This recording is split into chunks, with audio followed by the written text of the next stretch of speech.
ప్రశాంతంగా బతుకుతున్నటువంటి రాష్ట్ర ప్రజలు మరి ప్రశాంతత లేకుండా చేయాలనేటువంటి కుట్రకు తంత్రాలు చేస్తున్నటువంటి బీజేపీ పార్టీ,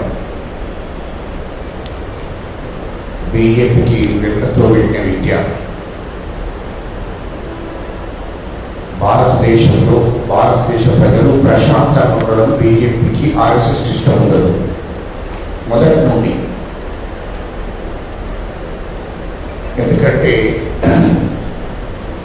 అన్ని రాష్ట్రాలలో కూడా ఎక్కడ కూడా ప్రజలు ప్రశాంతంగా ఉండకూడదు వాళ్ళ ముఖ్య లక్ష్యం.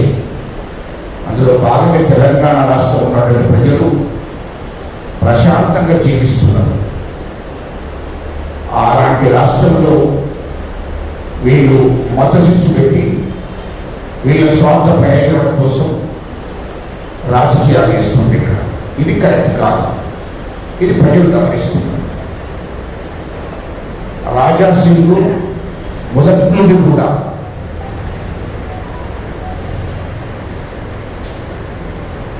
ఒక విషపురుగు అయినా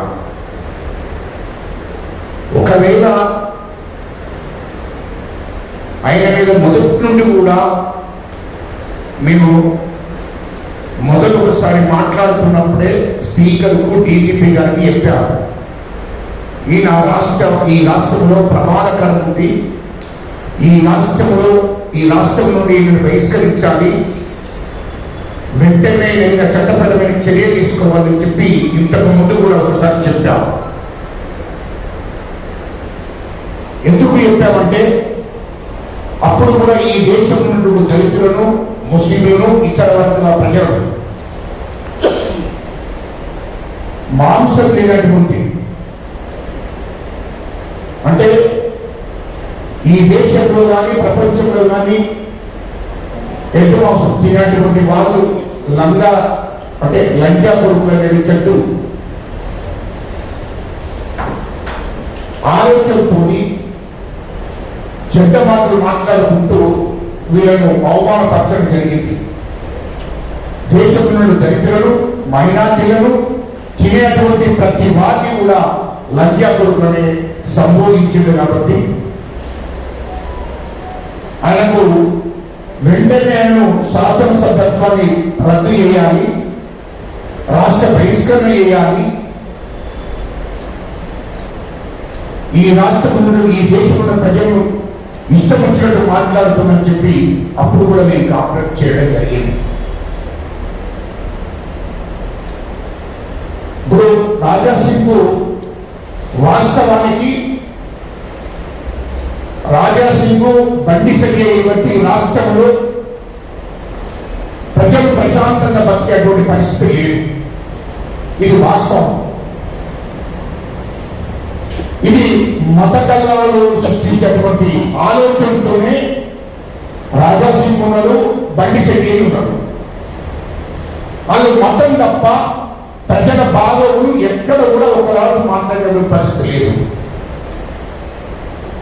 రాజా సింగ్ ఎక్కడన్నా ఆయన కాన్సెప్ట్స్ లో అక్కడ ఉన్నటువంటి నిరుపేదలకు ఏమన్నా సాయం చేసుకుంటే చెప్పండి. ఒక్క మతాన్ని అడ్డం పెట్టుకుంటారు. అరే బాబు, ఈ మతం అంతా మేము బండి సంజయ్కి రాజా సింగ్ చెప్తున్నాం. ఈ మతము పుట్టక ముందు నీ తాతగారు నీ ముత్తాతలు పుట్టక ముందే ఉంది. ఈ మతాలన్నిటి వేల సంవత్సరాల క్రితం నుండే నువ్వు చెప్తే ఇప్పుడు నేర్చుకునే పరిస్థితిలో హిందువులు లేవు. ఇది మరొక్కసారి కూడా చెప్తున్నాం. అరే బాబు, హిందువులు అనేది ఈ దేశం పుట్టక మునిపై హిందువు అనేది పుట్టింది. హిందూ సంప్రదాయాలు మీరు వచ్చి నేర్పవలసిన అవసరం లేదు. ఈ దేశంలో ఈ భూమి పుట్టినప్పుడే హిందూ అనేది పుట్టింది. ఆ హిందూ అనేది ఈ దేశ ప్రజలు ఎవరికి నచ్చిన దేవుడు వాళ్ళు మొక్కుకుంటున్నారు. పోషమ్మకు మొక్కుతున్నారు, మైసమ్మకు మొక్కుతున్నారు, వెంకటేశ్వరుడు మొక్కుతున్నారు, రాముడికి మొక్కుతున్నారు, సీతకు మొక్కుతున్నారు. రకరకాల ఎవరికి ఇష్టం వచ్చినట్టు వాళ్ళు గౌరవించుకుంటున్నారు, మొక్కుతున్నారు. ఇయ్యలో రాజా సింగ్ వచ్చినాకనే, బండి సంజయ్ వచ్చినాకనే, లేకుంటే ఈ దేశంలో ఆర్ఎస్ఎస్ పుట్టినాకనే, బీజేపీ పుట్టినాకనే నేర్చుకున్నది కాదు. ఆర్ఎస్ఎస్ పుట్టక ముందు, బీజేపీ పుట్టక ముందే హిందూయిజం అనేది ఉంది. ఈ దేశ ప్రజలు హిందువులు ప్రశాంతంగా వాళ్లకు నమ్మిన దేవుళ్లకు మొక్కుకుంటున్నారు. మీరు చెప్పవలసిన అవసరం అంతకంటే లేదు. మీ రాజకీయాల పబ్బం గడుపుకోవడం కోసమే తప్ప మీరు ఇంకొకటి ఏమి లేదు. అవునే రాజాసింగ్, ఈ కాన్షియన్స్ లో హిందువులకు, హిందూ యువతకు ఏమైనా చేసి ఉంటే చెప్పు. అది చేయదు. ఇల్లు లేనట్టు ఇల్లు, భూమి లేనట్టు భూమో, గుడిసె లేనట్టు గుడిసెనో, లేకుంటే నౌకరు లేనట్టు నౌకరో. మరి నీ కాల్సిన ఆర్థిక స్థితిగతుల గురించి ఎప్పుడన్నా చూసావా? ప్రజల విషయంలో ఆ ప్రజలకు ఏమైనా సహాయం చేశావా? అది ఎప్పుడు? బండి సంజయ్ కరీంనగర్ పార్లమెంట్ లో గెలిచారు.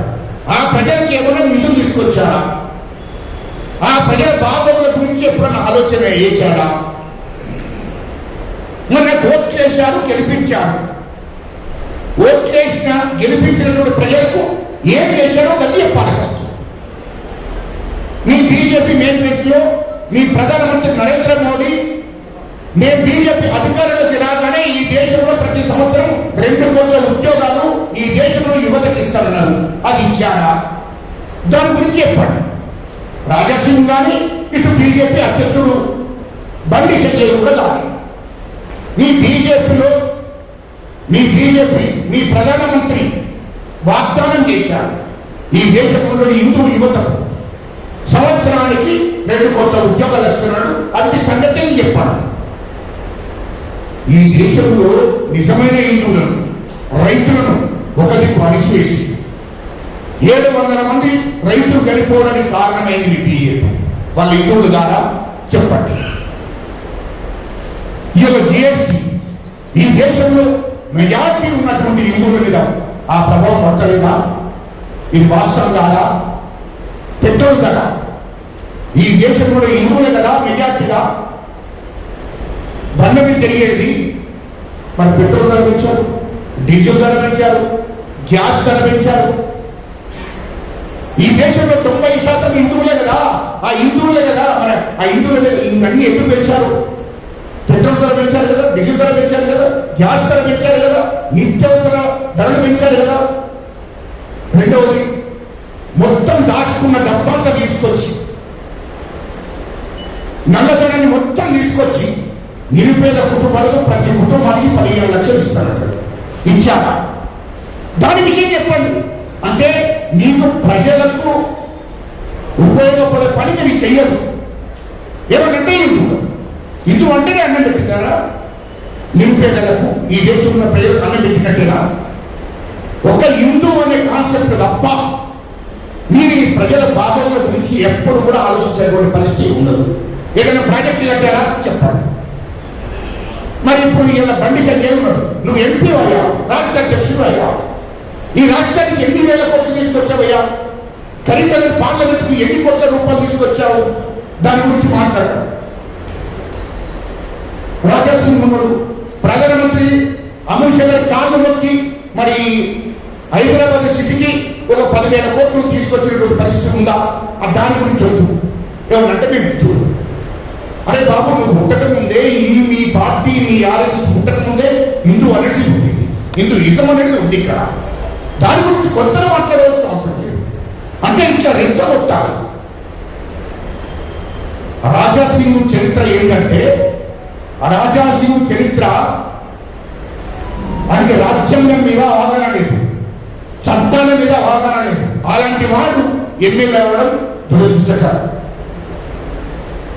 ఎందుకంటే రాజాసింగ్ అనే అతను ఈ రాష్ట్రంలో ఈ రాష్ట్ర నివాసి కాదు. ఆయన ఉత్తరప్రదేశ్ బతకడానికి వచ్చాడు. ఇక్కడ బతకడానికి వచ్చి గుడుంబ అమ్ముకున్నాడు. గుడుంబ ఆయన లక్ష్యం. మొదటి ఆయన జీవితం ఏంటంటే గుడుంబ అమ్ముకొని బతికినటువంటి వాడు. గంజాయి, డ్రగ్స్ అక్కడ ఉన్న ఆయన కాన్షియస్ విచ్చలవిడిగా చేసి కార్పొరేటర్ గెలిచాడు. కార్పొరేటర్ నుంచి ఎమ్మెల్యేకి వచ్చాడు. ఇక రాజ్యాంగం గురించి ఏం చేస్తుంది ఆయనకు, చట్టాల గురించి ఏం చేస్తుంది ఆయనకు, ఇప్పటి గురించి తెలియదు. వాడు ఎమ్మెల్యే. మాట్లాడేది ప్రతిదీ కూడా చూడండి. ఆనాడు ఈ రాష్ట్రంలో ఎడ్డు మాంసం మీద లజ్జాబుడు అని చెప్పారు. రెండవది ఇంటర్వ్యూలు. నేను రాజ్యాంగాన్ని గౌరవించా, చట్టాన్ని గౌరవించా. మరి రాజ్యాంగాన్ని గౌరవించని వాడు, చట్టాన్ని గౌరవించని వాడు ఆయన ఎందుకు శాసనసభలోకి ఎందుకు రాణిస్తున్నారు? నేను ఈ ప్రభుత్వాన్ని అడుగుతున్నా. ఆయన చట్టాల మీద నమ్మకం లేదట, రాజ్యాంగం మీద అంటే భారతదేశ రాజ్యాంగం మీద నాకు నమ్మకం లేదట, మనధర్మ శాస్త్రం మీద నమ్మకం ఉందట. మరి రాజ్యాంగం మీద నమ్మకం లేనటువంటి వాడిని ఎందుకు శాసనసభత్వాన్ని రద్దు చేస్తలేదు? ఆయన ఓపెన్గా చెప్పాడు, నేను చెప్పింది కాదు, ఆయనే చెప్పాడు. నాకు రాజ్యాంగం మీద నమ్మకం లేదు, శాసనం మీద నమ్మకం లేదు అని చెప్పాడు. అంటే ఏంటి? నాకు భారత రాజ్యాంగం మీద అంటే భారత రాజ్యాంగం మీద నమ్మకం లేదంటే భారతదేశం మీద నమ్మకం లేదన్నట్టు, భారత మాత మీద నమ్మకం లేదన్నట్టే. అలాంటి మూర్ఖుల్ని ఈ రాష్ట్రంలో ఎందుకు చూస్తున్నారని నేను అడుగుతున్నా. ప్రభుత్వం డీజీపీ గారిని అడుగుతున్నా. వెంటనే ఆయన శాసనసభత్వాన్ని రద్దు చేసి ఈ రాష్ట్ర బహిష్కరణ చేయండి, జైల్లో పెట్టండి. ఆయన జీవిత కాలం అంతా జైల్లో పెట్టండి. రాజాశ్రీకు ప్రమాదకరం.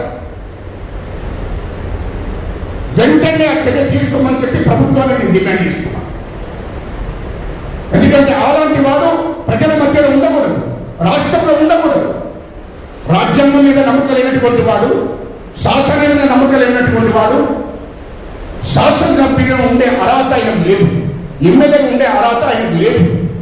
కాబట్టి వెంటనే శాసనసభత్వాన్ని రద్దు చేసుకుంటూ ఈ రాష్ట్రం నుంచి బహిష్కరించాలి. చట్టపరమైన చర్య తీసుకొని జైల్లో పెట్టాలి జీవితకాలం. ఎందుకంటే ఇంతకుముందు అమిషను నిజ వ్యక్తులను గుర్తు చేస్తున్నా. అమిషను 90 రోజులు జైల్లో పెట్టారు గుజరాత్లో. 2 సంవత్సరాలు రాష్ట్ర బహిష్కరణ చేశారు. అదే శిశువు ఇక్కడ అమలు చేయమని చెప్తున్న తెలంగాణ ప్రభుత్వాన్ని. గుజరాత్ ప్రభుత్వం నిర్ణయం తీసుకున్నప్పుడు వెంటనే ఈనాటి ఆ కొడుకును ఈ రాష్ట్రం ఉంటే ఆ కాన్స్టిట్యూషన్ ప్రజల్ని రెచ్చగొట్టడం, ఈ రాష్ట్రంలో ప్రజల్ని రెచ్చగొట్టే కార్యక్రమం చేస్తారు. తీవ్రవాదుల కన్నా డేంజర్ ఇలాంటి వాళ్ళు. దేశద్రోహ కేసు పెట్టి మీరు వెంటనే రాష్ట్ర బహిష్కరణ చేయాలి. చేయకపోతే మరో ఉద్యమాన్ని మొదలు పెట్టడం నేను చెప్తున్నాను. ఇది ప్రభుత్వాన్ని గౌరవించి మాకు రాజ్యం మీద నమ్మకం ఉంది, రాజ్యాంగం మీద నమ్మకం ఉంది, చట్టాల మీద నమ్మకం ఉంది. కాబట్టి ఇది ప్రభుత్వానికి నేను చెప్తున్నా.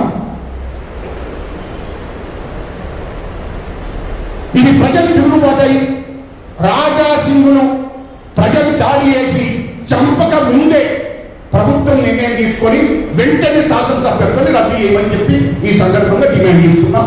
రాష్ట్రాల నుండి బహిష్కరించాలని డిమాండ్ చేస్తున్నాం. ఇప్పుడు ఎందుకంటే ఈరోజు ముస్లింలు వాళ్ళ నమ్ముకున్న వాళ్ళ దేవుడు, వాళ్ళ ప్రవక్త, దాని గురించి మాట్లాడవలసిన అవసరం లేదు కదా ఈయనకు. ఈయనలో ఒక భగవంతుని, ఒక దేవుణ్ణి మాట్లాడే అర్హత ఈయనకి ఎక్కడిది? అంటే ఇక్కడ మత కళలను సృష్టించాలని కదా, ఇక్కడ మత కళలను సృష్టించాలి అనే ఉద్దేశమే కదా. నీ స్థాయి ఏంటి? నువ్వేం లేవు. నీ కాన్స్టిట్యూషన్ ఏం చేస్తున్నావు? నీ కాన్స్టిట్యూషన్ ప్రజలకు ఏం చేస్తున్నావు? ఈ రాష్ట్రంలో ప్రజలకు ఏం చేయాలి? దాని గురించి మాట్లాడాలి, దాని గురించి మాట్లాడాలి. ఎందుకంటే నాకు రాజ్యాంగం మీద నమ్మకం లేనటువంటి వాడు ప్రజల గురించి ఎందుకు మాట్లాడతాడు? శాసనం మీద నమ్మకం లేనటువంటి వాడు ప్రజల గురించి ఎందుకు మాట్లాడతాడు? అంటే నాకు ఆయనకు ప్రజలు ఇష్టం లేదు, ఈ ప్రజల గురించి ఆయనకు అవసరం లేదు. మన ధర్మం మీద నమ్మకం చేయడం అంటే రాష్ట్రం అంటే మన ధర్మంలో ఏమనుంది? ప్రజలను అల్లకల్లోలం చేసి ప్రజలను దృష్టి పెట్టాలనుందా మన ధర్మ శాస్త్రంలో? అది మరి ఆయన చదువుకున్నాడంటే మనకు చెప్పాలి. అసలు మన ధర్మం మీద ఏమైనా అవగాహన ఉందా నీకు? అది అందుకోసమే ఇలాంటి వాడు ఈ రాష్ట్రంలో ఉండకూడదు. మేము అందుకోసమే రేపు స్పీకర్ గారికి, డీజీపీ గారికి రిప్రజెంటేషన్ ఇవ్వడానికి పోతున్నాం. ఖచ్చితంగా శాసన సభ్యత్వాన్ని రద్దు చేయాలి, ఈ రాష్ట్ర బహిష్కరణ చేయాలి, ఆయన జీవిత కాలం అంతా జైల్లో పెట్టాలి. ఆ డిమాండ్స్ తోనే రేపు స్పీకర్ గారిని, డీజీపీ గారిని అడగబోతున్నాం. మా భవిష్యత్ కార్యక్రమం కూడా ప్రకటిస్తాం ఖచ్చితంగా. ఎందుకంటే ఒకసారి అయింది, రెండోసారి అయింది, ఇది మూడోసారి. ఇష్టం వచ్చినట్టు మాట్లాడుతుంది. అసలు వాడు ఎక్కడ పుట్టిండు, ఎక్కడికి వచ్చిండు, ఈ తెలంగాణ ప్రజలు ఎందుకు, ఈ తెలంగాణ ప్రజలు ప్రశాంతత లేకుండా చేస్తున్నాడు, లాండాల ప్రాబ్లం చేస్తున్నాడు. పాత వస్తువులో, సిటీలో బండి సంజయ్ కూడా మతాన్ని ఉద్దేశించే మాట్లాడతారు తప్ప ఈ తెలంగాణ రాష్ట్ర ప్రజలు బాధల గురించి మాట్లాడతారు. ఈ తెలంగాణ రాష్ట్ర బాధలు ఆయనకి ఇష్టం లేదు. ఆయన కావాల్సిందంతా ప్రజల మందర శిక్షు పెట్టి మా బీజేపీ అధికారంలోకి రావాలి. తెలంగాణ ప్రజలు కూర్చోలేం కాదు, తెలంగాణ ప్రజలు తెలివి కలవాళ్ళు, ఈ తెలంగాణ ప్రజలు తెలివి కలవాళ్ళు. ఎందుకంటే మీ బీజేపీ చరిత్రలో ఒకసారి వెనక్కి వెళ్ళి చూసుకోండి. ఈ దేశ స్వతంత్ర పోరాటంలో మీ భాగస్వామ్యం లేదు. ఈ దేశానికి స్వతంత్రం రావడానికి ఈ దేశం ఉన్నటువంటి ఎస్సీలు, ఎస్టీలు, బీసీలు, మైనార్టీలు, బ్రాహ్మణులు, రెడ్లు, వెలుపలు పోరాటం చేసి ఈ దేశానికి స్వతంత్రం తీసుకొచ్చుకున్నారు. నెహ్రూ కుటుంబం ఈ స్వతంత్ర పోరాటంలో ముఖ్య పాత్ర వహించింది. అందుకోసమే మీకు ఈ దేశ సమస్యల గురించి కానీ, ఈ దేశం గురించి కానీ మీకు తెలియదు. బీజేపీకి మీకు స్వతంత్ర పోరాటంలో భాగస్వామ్యం అయితే మీకు తెలుస్తుండే, కానీ ఈ దేశ స్వతంత్ర పోరాటంలో వాళ్ళు భాగస్వామ్యం లేదు. కాబట్టి ఈ దేశ ప్రజల గురించి వారికి అవగాహన లేదు. అదేవిధంగా ఈ రాష్ట్రంలో పరిస్థితి కూడా, ఈ రాష్ట్ర పరిస్థితి కూడా రాష్ట్ర ప్రజల మీద వాళ్లకు ఎటు చేసి తెలంగాణ రాష్ట్రంలో మేము అధికారంలోకి రావాలి. ఇది ఒక్క తప్ప వేరే లక్ష్యం లేదు వాళ్ళు. ఎందుకంటే వాళ్ళు తెలంగాణ దేశ స్వతంత్ర పోరాటంలో భాగస్వామ్యం కాలేదు. ఈ రాష్ట్ర ఉద్యమంలో బండి సంజయ్ పాత్ర ఏమీ లేదు. ఈ తెలంగాణ రాష్ట్రం సాధించడంలో బండి సంజయ్ పాత్ర ఏమీ కూడా లేదు. కాబట్టి వాళ్ళకి ఈ రాష్ట్రంలో అధికారులకి రావాలట. మన ఆయన పాత్ర ఏందో చెప్పాలి. తెలంగాణ ఉద్యమంలోని పాత్ర ఏమైనా ఉందా? ఈ తెలంగాణ రాష్ట్రం సాధించడంలోని పాత్ర ఏమైనా ఉందా? లేదు. కాబట్టి ఒకటే, మతాన్ని అడ్డం పెట్టుకోవాలి. మతాన్ని అడ్డం పెట్టుకొని ఈ రాష్ట్ర ప్రజలను విజయం చేయాలి. ఇది మీ లక్ష్యం. కానీ ఈ రాష్ట్రానికి, ఈ రాష్ట్ర ప్రజలకు కానీ, రైతులకు కానీ, ఈ రాష్ట్ర ప్రజలకు కానీ ఏమైనా నిధులు తెచ్చి వీళ్ళు బాగుపడడం కోసం ఏదైనా చేస్తారా? చేయండి. కరీంనగర్ పార్లమెంట్ లో గెలిస్తే ఇప్పటి వరకు ₹1 ఇస్తారా బండి సంజయ్? కరీంనగర్ పార్లమెంట్ ఈ రాష్ట్రానికి బీజేపీ అధ్యక్షుడు అయింది.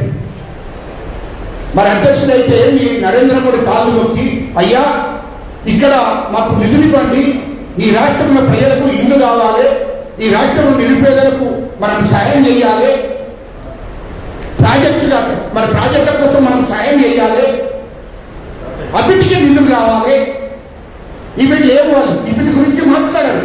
ఏమున్నా హిందూ మతం అంతే. మరి ఆ హిందువులకు ఏమైనా చేస్తున్నారా? ఇందులో కూడా ఏం చేయడం. ఇలాంటి దడాకోరులను ఎట్టి పరిస్థితుల్లో ఈ రాష్ట్రంలో ఉంచకూడదు. ఈ వీడియో కానీ మీకు నచ్చినట్టయితే లైక్ చేయండి, అలాగే సబ్స్క్రైబ్ చేయండి. పక్కనే ఉన్న బెల్ బటన్ని నొక్కడం మర్చిపోకండి.